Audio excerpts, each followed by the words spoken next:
بسم اللہ الرحمن الرحیم۔ السلام علیکم ورحمۃ اللہ وبرکاتہ۔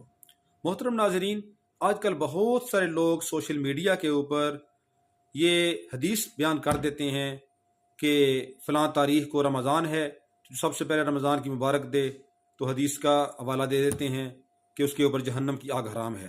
تو محترم سامعین، ذخیرہ احادیث کے اندر ایسی کوئی حدیث نہیں ہے کہ جس کے اندر اللہ کے نبی صلی اللہ علیہ وسلم نے کسی مہینے کی خوشخبری دینے کے اوپر جہنم کو حرام قرار دیا ہو یا جنت کو واجب قرار دیا ہو۔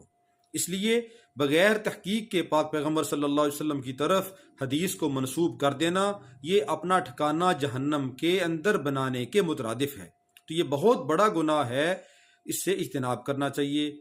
ہمیں کوئی بھی حدیث بغیر تحقیق کے آگے سینڈ نہیں کرنی چاہیے۔ اللہ رب العالمین ہم سب کا حامی و ناصر ہو۔ اللہ ہم سب کو عمل کی توفیق عطا فرمائے۔ السلام علیکم ورحمۃ اللہ۔